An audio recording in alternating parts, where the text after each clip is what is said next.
Good morning, students. Today we shall read third chapter of the book Vistas for class 12. The name of the chapter is Journey to the End of the Earth. यानी अर्थ के एक and की तरफ यात्रा. Written by तिसानी दोसी के द्वारा written किया गया है इसको. If you want to know more about the planets past, present and future, planets कौन से प्लैनेट की बात है यहाँ पर? अर्थ के बारे में.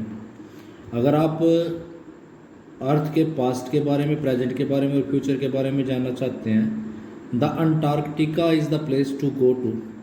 तो इस पास्ट के बारे में, प्रेजेंट के बारे में और फ्यूचर के बारे में जानने के लिए आपको अंटार्कटिका खुद पे जाना पड़ेगा.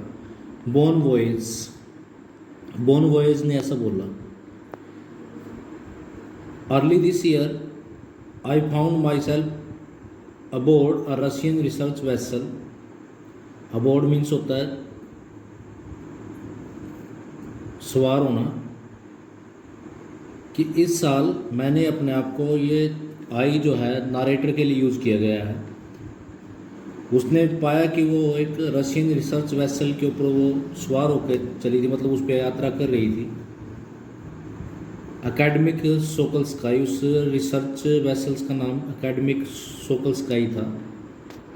Heading towards the coldest driest windiest continent in the world. Heading का मतलब होता है moving. Towards the coldest driest windiest continent in the world, Antarctica. तो यहाँ पर अगर आप लोगों से पूछ लिया जाए कि अंटार्कटिका कैसा कंटिनेंट है, तो आप लोग उसको बताएंगे कोल्डेस्ट है, ड्राइएस्ट है, विंडियस्ट है.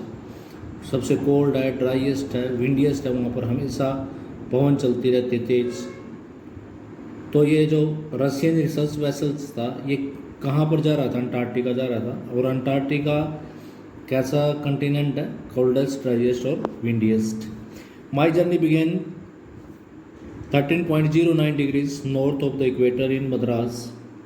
जो तिसानी दोसी ने अपनी जो जर्नी स्टार्ट करी वो 13.09 डिग्री नॉर्थ से स्टार्ट करी इक्वेटर के, मद्रास में. And involve crossing 9 times zone, 6 check point, 3 bodies of water and at least as many इकोस्फीयर्स.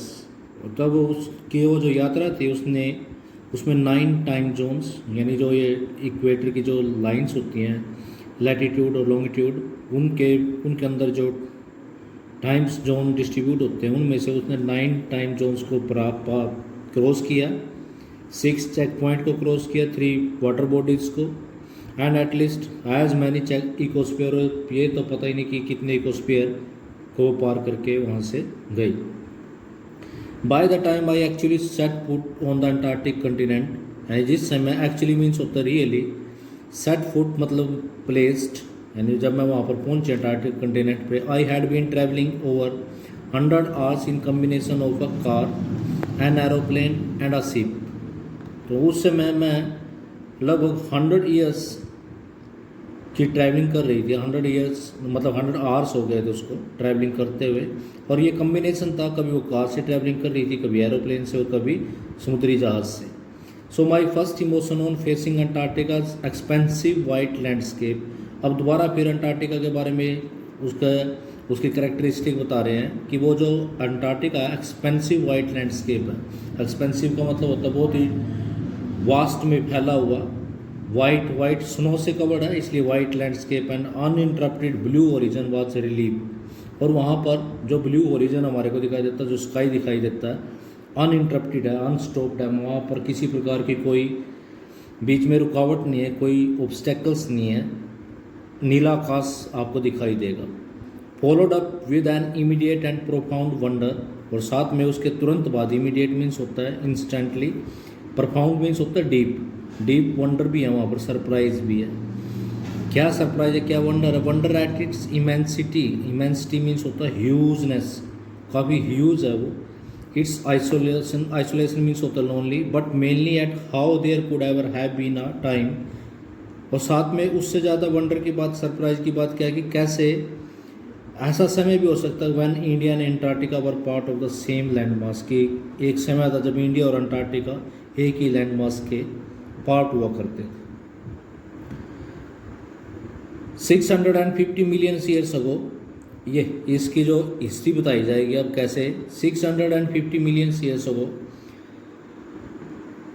650 million years ago, a giant amalgamated southern sub super continent, यानी एक मिला के जो साउदर्न सब कॉन्टिनेंट था, सुपर कॉन्टिनेंट जिसको गोंडवाना नाम था, डिड इंडीड एग्जिस्ट, वास्तव में इंडीड मीन्स होता, रियली एग्जिस्ट मीन्स प्रेजेंट था, सेंटर्ड रफली around the present day Antarctica, जो रफली, अगर रफली हम रफ तरीके से स्केच बनाए तो आज वहाँ पर सेंटर था, वहाँ पर फोकस था जहाँ पर आज Antarctica.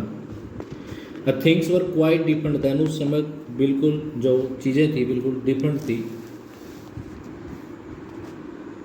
Humans had not arrived on the global scene, अभी मानव ने जन्म नहीं लिया था। And the climate was much warmer, और उस समय जो क्लाइमेट थी काफ़ी गर्म थी। Hosting a huge variety of flora and fauna, और उस समय काफ़ी फ्लोरा एंड फ्यूना मतलब प्लांट्स की वैरायटी मिलती थी, एनिमल्स की वैरायटी काफ़ी सारी ह्यूज वैरायटी थी। For 500 million years Gondwana thrived, लगभग 500 मिलियन ईयर्स गोंडवाना थ्राइव्ड का मतलब होता है जीवित रहा, एग्जिस्ट रहा।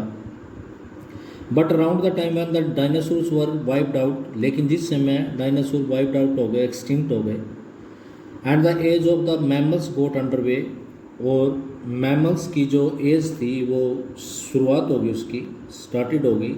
The land mass was forced to separate into countries, तो ये जो लैंड मास था गोंडवाना, वो उस पर ऐसी फोर्स लगी कि वो सेपरेट होना शुरू हो गया, कंट्रीज में डिवाइड हो गया।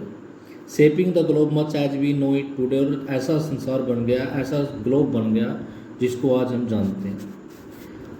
तो आज का जो प्रेजेंट जो वर्ल्ड हमारे सामने है वो एक लैंड मास था गोंडवाना, उसके टूटने से बना है, और ये लगभग 500 मिलियन ईयर्स अगो की बात है। To visit Antarctica now is to be a part of that history, तो अब अंटार्कटिका को विजिट करना उस हिस्ट्री का एक पार्ट है। To get a grasp of where we have come from, इस बात को ग्रेस्प करने के लिए, अंडरस्टैंड करने के लिए कि हम कहाँ से आए।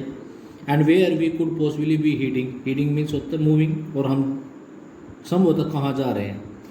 It is to understand the significance of the Cordilleran folds and Precambrian granite seals, ozone and carbon, evolution and extinction.